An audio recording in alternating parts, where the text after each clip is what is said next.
Hi everyone, so in today's video I'm going to show you quickly how to set up shadPS4 for your AMD card and make it work as best as it can. My setup is not as good as it could be. It's a RX 580, Ryzen 5 1600, 24 gigabytes of RAM, and yeah, pretty much that. But yeah, all you need is your computer, of course, and then just internet connection and the controller, of course, because you will want to be playing this with controller, although you can actually use mouse and keyboard for the newer updates, but whatever. Yeah, we have two ways or two builds of shadPS4 that we can use.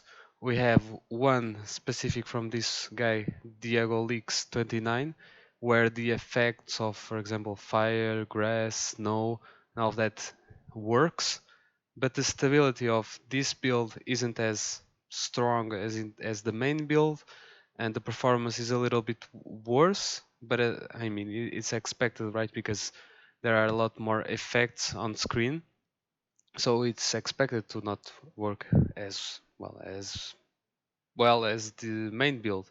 And we also have the main build, of course, doesn't have these effects, but it works a bit better than the Diego Leaks build because it has a bit better performance and it doesn't crash as much. But to have the best visual experience, we are going to use the Diego Leaks 29 version for this tutorial. So, I'm going to post all of these links. These are the mods that I use, and this is the link to the GitHub from Diego Leaks, and let's just use this one.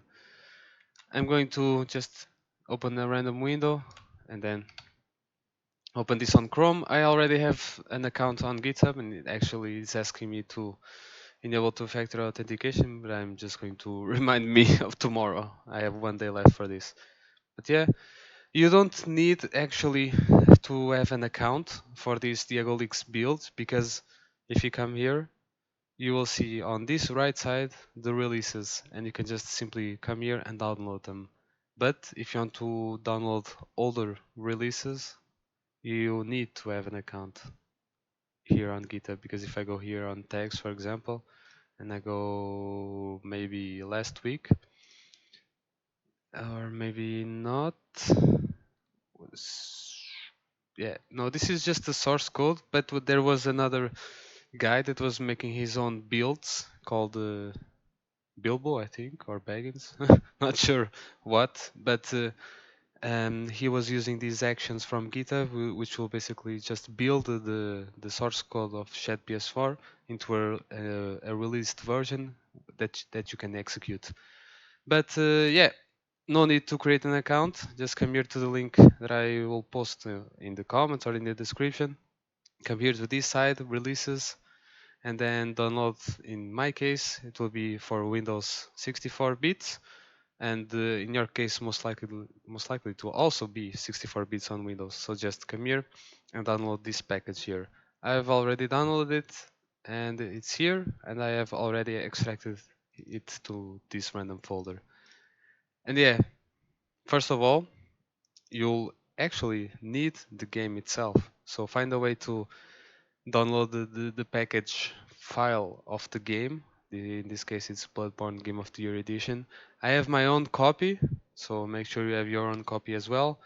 But find a way to get this package file onto your PC, because this is the content of the game. This is the game, and you will need this to run the Bloodborne on shadPS4.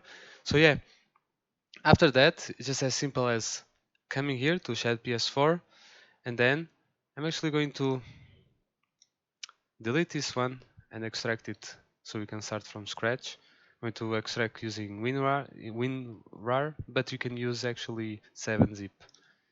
Just going to extract to this folder, open it. This will be a clean installation. And if you come here, you open it, and it will ask you for the directory where you want the games to be installed.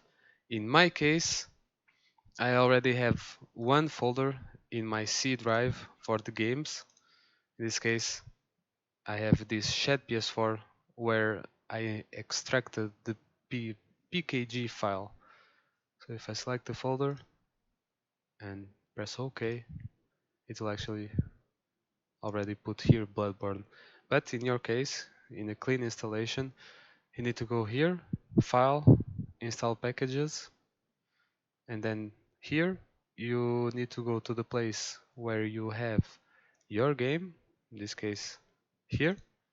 Then you press Open and it will just extract to the folder that you selected previously when we started shadPS4.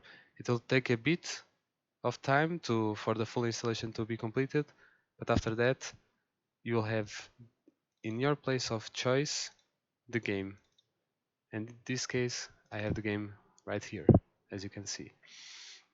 And yeah, when you are done with the installation, these are the settings that work best for me. Just go here, settings, and then the update channel you can put nightly or release, but it doesn't matter. If you put release, it will just take the the release build of shadPS4, and if you put nightly, it will take the latest version available of shadPS4, which may not be a release build, but maybe a work in progress build. But yeah, this one is up to you. But since I like to go to GitHub directly and download the specific versions, I just don't mind about this. I don't use this feature to check for updates. But it's good to check the main channels, check the GitHub, check the shadPS4 official page to also check for updates. I have not messed with any of these yet, so input, don't care about this. And now in the graphics, this is where you'll have to make some changes. In my case, I have a 1440p monitor, so I don't want this to fill the entire screen just because sometimes I like to record and check my other programs that are open. So I just put this as a little less than my main resolution, which is 1440p. So, and then this in the V blank divider, if you want to play above 30 FPS, you're going to change this value here. I use 4 just because I saw other people using 4, but it is the one that works best for me. And now let's put apply, and nothing else that you need to change here. Then you need to take a special attention into the patches that you use. So come here and just right click, sheets, patches here, and then I'm going to select this repository and download the patches. It will notify me of the download, and then you'll see all of the main patches that you need. In this case, I'm going to use the skip intro, so we don't see the initial from software and Bandai Namco and all of those logos. You skip straight into the main menu, and then I'm going to disable chromatic aberration and disable motion blur as well, because these effects are not really all that well implemented. So this will also give you a little bit of a performance improvement, so might as well just disable them. And then we're going to enable the 60 FPS patch, so we can play actually the game with above 30 FPS, and you will want to use this one. And also disable vsync as well. These are the most important ones. You can also add this force enable old handlers DLC, so you can enter the DLC before you need to, I think, kill Vicar Amelia. Not sure exactly, but you can access the DLC earlier. Yeah, we can also enable this option. And then this one, it's up to you. When I'm recording, I like to put this option because it makes the game run a bit better. But I've tried it without the patch, without the 720p patch, when I'm not recording, and the game actually performs really well. But in this case, I'm going to enable this option, enable this patch. In your case, you actually may not need it, but give it a try. And now just as simple as saving, and you're done here. But we need to go back, and I'll show you all of the patches that I'm using, and all of the links you can find here, and I'll post them as well. So we need to improve performance and to improve the RAM spikes, I have downloaded the no cloth physics patch, the vertex explosion fix. It's when you die, before, if you don't use this patch, a lot of random glitches, artifacts will pop up on your character. So you gotta use this fix to solve that issue. When you die, it won't just show all of these random lines across your body. So this is a must of a fix. And then this one is an optional one, the jump on L3, but it's really useful. Bloodborne has a problem where, I mean, the same as the first Dark Souls game and Demon Souls, where you run with the circle button, and then you also jump with the circle button, and sometimes it will just lead you to your death. You try to roll, and you will just jump into an enemy. So this mod makes you jump with L3, and it's a really good fix. And yeah, I mean, actually, this is not the mod that I use. This is the half cloth physics, because I want to fix the RAM spikes, but I don't want to disable all of the physics. So this one is a must. And then one of the most important fixes that you need is actually, if I'm correct, is this one for your AMD GPU. If you don't use this patch, this is what you get. And if you use the patch, this is what you get. This is the number one patch that you need to install on your AMD GPU. The rest is really irrelevant. You just need to install this one. This is the best patch that you can install for your AMD GPU. And then, after you download these patches from the Nexus mods, it's just as simple as, let me give you an example. I'll go here, this vertex, no, I'm going to use this one, half cloth physics. I'm going to extract it here, and I'll go inside, make sure that the things are correct, and then, oh, I see these folders, CHR, MTD, parts. Let's just go in here, Control C, go to the place where I installed my game, the folder that you chose to install the game, where you installed the PKG file of Bloodborne.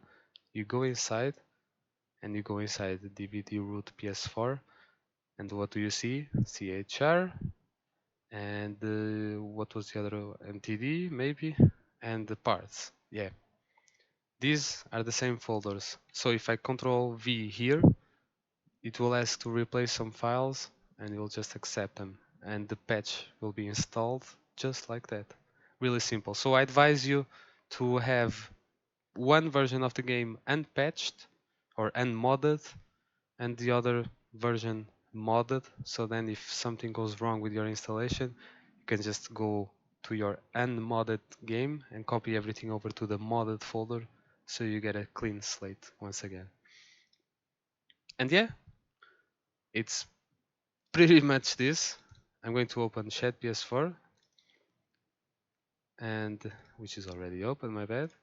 And then I just go here. I have already my DualSense controller, the one from PS5, connected to my PC, and it's as simple as coming here and opening the game.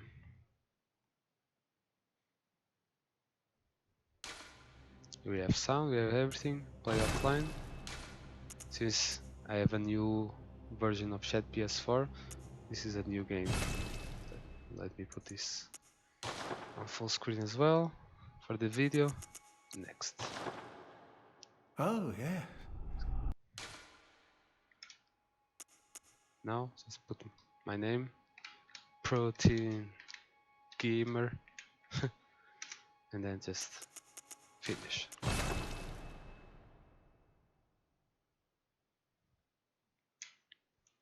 I put this one on my SSD just to make the loading times be much smaller, because sometimes the game crashes. Let's see if it crashes here. Good. No. All signed and sealed.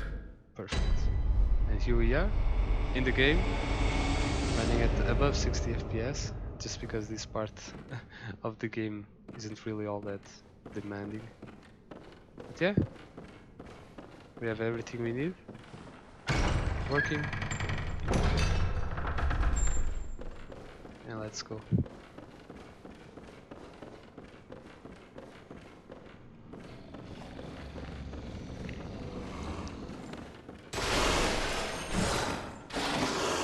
Let me try to kill this guy.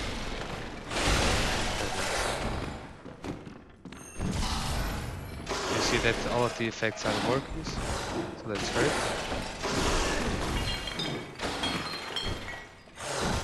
Okay, perfect. Got your ass. You see there's still some random spikes in the performance, but it's expected with this new build. If you use the main build of the shadPS4, it will actually be a bit more stable, but you won't see these effects working.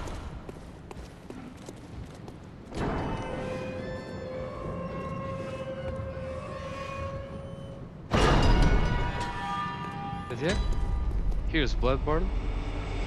Pretty simple to use. The setup to set up the shadPS4, and we got everything working, even some smoke here coming from there. Let me bitch slap you, or maybe not.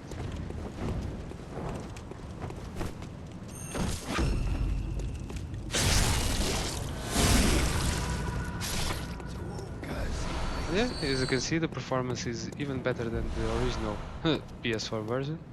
Everything's running smoothly, and yeah, let me just salute you, or maybe not.